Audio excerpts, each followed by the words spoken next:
ബസ്സിൽ വെച്ച് ലൈംഗികാതിക്രമം നടത്തിയെന്ന യുവതിയുടെ ആരോപണം നേരിട്ടതിന് പിന്നാലെ യുവാവ് ജീവനൊടുക്കി. കോഴിക്കോട് ഗോവിന്ദപുരം സ്വദേശി ദീപക്കാണ് മരിച്ചത്. തിരക്കുള്ള ബസ്സിൽ വെച്ച് യുവതി ചിത്രീകരിച്ച വീഡിയോ സാമൂഹ്യ മാധ്യമങ്ങളിൽ പ്രചരിച്ചതിന് പിന്നാലെയാണ് ദീപക് ജീവനൊടുക്കിയത്. നമ്മുടെ ഗ്രൂപ്പിലെ ചർച്ചകൾ കണ്ടപ്പോഴേ എനിക്ക് ഓർമ്മ വന്നതാ അറിയാം. ഗ്രൂപ്പിൽ മാത്രമല്ല, നമ്മൾ സോഷ്യൽ മീഡിയ യൂട്യൂബിലൊക്കെ തുറന്ന എല്ലാത്തിലും തന്നെയാണ് ഈ ദീപക് ചങ്ങായി ആത്മഹത്യ ചെയ്ത സംഭവം. എത്രമാത്രം അപമാനകരമാണ് അല്ലേ? ഇതിങ്ങനെ കേട്ടപ്പോൾ നമുക്ക് പരിശുദ്ധ ഇസ്ലാമിൻ്റെ സ്റ്റാൻഡ് എത്രമാത്രം കൃത്യമാണ് എന്നുള്ളതാണ് എനിക്ക് തോന്നിയത്. കാരണം നമ്മളെ ഗാന്ധിജിയോ മറ്റാരോ പറയണോ കേട്ടിട്ടുണ്ട്, ഇത് 100 കുറ്റവാളികൾ രക്ഷപ്പെട്ടാലും ഒരു നിരപരാധിയും ശിക്ഷിക്കപ്പെടരുത് എന്ന് പറഞ്ഞൊരു സംഗതി. പരിശുദ്ധ ഇസ്ലാമിൻ്റെ ഈ വിഷയത്തിൽ പ്രത്യേകിച്ച് എന്ന് പറഞ്ഞാൽ ഇത്തരം ആരോപണങ്ങൾ, ലൈംഗികമായ ആരോപണങ്ങൾ മനുഷ്യൻ്റെ അഭിമാനത്തിൽ തൊട്ട് കളിക്കുന്ന സംഗതിയാണ്. അത് ചെറുതായ പിള്ളേർക്ക് അഭിമാനത്തിൽ തൊട്ട് കളിക്കുന്ന സംഗതിയാണ്. ഇസ്ലാമിൽ ഒരാൾ ശരിക്ക് ഇത്തരം ഒരു ലൈംഗികാതിക്രമം ഒരാൾ നേരിട്ട് കണ്ടാൽ തന്നെ അത് പിന്നെ വ്യക്തമായ സാക്ഷികളൊന്നും ഇല്ലാതെയാണ് കണ്ടതെങ്കിൽ ഈ കണ്ട് എന്ന് പറഞ്ഞ് കോടതിയിൽ കേസ് കൊടുത്ത മനുഷ്യൻ അല്ലെങ്കിൽ അത് പറഞ്ഞ ആൾ കുറ്റക്കാരനെ ഓൽക്കാണ് ശിക്ഷ. കാരണം എന്താ വെച്ചാൽ ഇസ്ലാം ഒരു മനുഷ്യൻ്റെ അഭിമാനത്തിന് അത്രമാത്രം വില കൽപ്പിക്കുന്നുണ്ട്. കാരണം നമ്മൾ വിചാരിക്കും എന്താ അങ്ങനെ ഉണ്ട് എന്ന് ഒരാൾ കണ്ടാൽ പോലെ പറ്റുന്നത്, അതല്ല. അങ്ങനെയൊക്കെ പല തന്ത്രപരമായിട്ടും പല കെണിവലകളിലും കൊടുക്കാൻ പലരും ശ്രമിക്കും. പക്ഷേ മനുഷ്യൻ്റെ അഭിമാനത്തിന് എത്രമേൽ പ്രാധാന്യമുണ്ടെന്നാണ് ഇസ്ലാം, അതിനാണ് ഇസ്ലാം കൽപ്പിക്കുന്നത് പ്രാധാന്യം. അതുകൊണ്ട് തന്നെ വ്യഭിചാര കുറ്റത്തിനൊക്കെ ഒരാൾ സാക്ഷി നിൽക്കുകയാണെങ്കിൽ, രണ്ടുപേർ തമ്മിൽ ഇങ്ങനെ ഒന്ന് ചെയ്താൽ അത് ഒരു ശിക്ഷ കോടതിയിൽ പോയി തന്നെ സാക്ഷി നിൽക്കുകയാണെങ്കിൽ, ഇങ്ങനെ ഒരു കേസ് കൊടുക്കുകയാണെങ്കിൽ തന്നെ അതിന് കേസ് കൊടുക്കുകയാണെങ്കിൽ 4 സാക്ഷികളില്ലാതെ കേസ് കൊടുത്താൽ പറഞ്ഞ ആളുകളെ കോടതി ശിക്ഷിക്കും. ഇസ്ലാമിൻ്റെ നിയമം അനുസരിച്ച് 80 അടിയാണ് അടിക്കുക. 80 അടി, ചാട്ടവാറിൻ്റെ 80 അടി അടിക്കുന്ന ഒരു കള്ള് കുടിച്ചവരെ 40 അടിയാണ്. പക്ഷേ 80 അടി അടിക്കും. കാരണം ഇത് മറ്റൊരു മനുഷ്യൻ്റെ അഭിമാനത്തിൽ തൊട്ട് കളിക്കുന്ന പ്രശ്നമാണ്.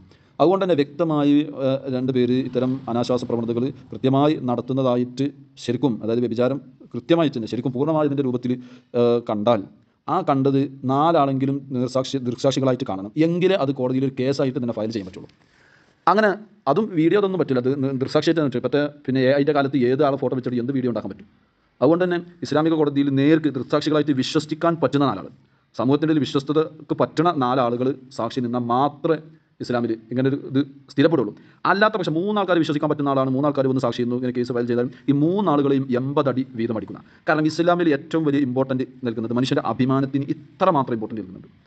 ഈ സംഗതിയൊക്കെ ഇപ്പോൾ എത്രയും പ്രധാനപ്പെട്ടതാണെന്ന് ഇപ്പോൾ ഈ ആത്മഹത്യൻ്റെ വിഷയം വന്നപ്പോഴാണ്, ഈ ദീപക് ആത്മഹത്യ ചെയ്ത സംഭവം വന്നപ്പോഴാണ് എത്രമാത്രം മനുഷ്യന്മാരത് സ്പർശിക്കുന്നുണ്ട്, എത്രമാത്രം നമ്മുടെ അഭിമാനത്തിന് അത് ശബ്ദം ഏൽപ്പിക്കുന്നുണ്ട് എന്നുള്ളത് ഇപ്പോഴാണ് ഇതൊക്കെ നമുക്ക് ശരിക്കും ഊഹിക്കാൻ പറ്റുന്നത്. നമ്മൾ അത്രയ്ക്ക് അങ്ങോട്ട് ആലോചിച്ചിട്ട് മനസ്സിലായിട്ടില്ല സംഗതി. പക്ഷേ ഇപ്പോൾ ചെറിയ എന്തെങ്കിലും ഒന്ന് അരികത്തിലൂടെ പോകുമ്പോൾ വീഡിയോ എടുക്കലും പ്രചരിപ്പിക്കലും, പിന്നെ ഈ നമ്മുടെ നാടിൻ്റെ നിയമം തന്നെ ഒരു സ്ത്രീപക്ഷ നിയമമാണ്. സ്ത്രീക്ക് എന്തോ ആകാം പുരുഷനൊന്നും ആയിക്കൂടാ എന്ന് പറയുന്ന ഒരു രീതിയിലേക്ക്, എന്നാൽ അതിൽ 10-20-25% അതൊരു നല്ലതാണെങ്കിൽ 75% അത് ദുരുപയോഗപ്പെടുന്ന ഒരു സാഹചര്യത്തിലാണ് ഇപ്പോൾ നിലവിലുള്ളത്.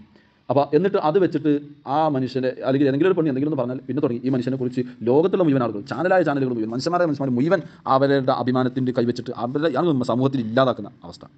ഇസ്ലാം അതിനൊക്കെ വളരെ ശക്തമായിട്ട് എതിരായിട്ട് നിലപാടാണ്. കാരണം ഇസ്ലാമിൽ ഒരു മനുഷ്യൻ്റെ അഭിമാനത്തിന് ഇത്രമാത്രം പ്രാധാന്യം കൊടുത്ത മതം വേറെ ഉണ്ടാവും എനിക്ക് തോന്നുന്നില്ല. അപ്പോൾ എനിക്കിപ്പോൾ നിങ്ങൾ ഈ സോഷ്യൽ മീഡിയയിലുള്ള ദീപകിൻ്റെ മരണവും അതുപോലെ തന്നെ ആ പെൺകുട്ടി വീഡിയോ എടുത്ത് വിട്ടതും അതുപോലെ തന്നെ ഇത്തരം വാർത്തകൾ ഇങ്ങനെ കാണുമ്പോഴൊക്കെ വല്ലാതെ ഈ രാഹുൽ മാങ്കൂട്ടത്തിൻ്റെ വിഷയമൊക്കെ സംഗതികളൊക്കെ തന്നെയാണ്. പക്ഷേ അതൊക്കെ പിന്നെ മറ്റൊരാൾക്ക് ഇഷ്ടം വിചാരാരോപണം ഇങ്ങനെ പറഞ്ഞെടുക്കുക, അതിങ്ങനെ 100 വട്ടം ചർച്ച ചെയ്യാന്നൊക്കെ പറയുമ്പോൾ മറ്റൊരു അഭിമാനത്തിന് എത്രമാത്രം ക്ഷതമേൽപ്പിക്കുന്നുണ്ട് എന്നുള്ളത് അതിങ്ങനെ ആലോചിക്കുമ്പോഴാണ് പരിശുദ്ധ ഇസ്ലാമിൻ്റെ നിയമത്തിൻ്റെയൊക്കെ ഒരു പവർ, നിയമത്തിൻ്റെയൊക്കെ ഒരു അതിൻ്റെ പ്രാധാന്യം നമുക്ക് മനസ്സിലാകുന്നത്. ഏതായാലും അല്ലാഹു സുബ്ഹാനഹു വ തആല എല്ലാവരും നന്നാക്കി തരട്ടെ.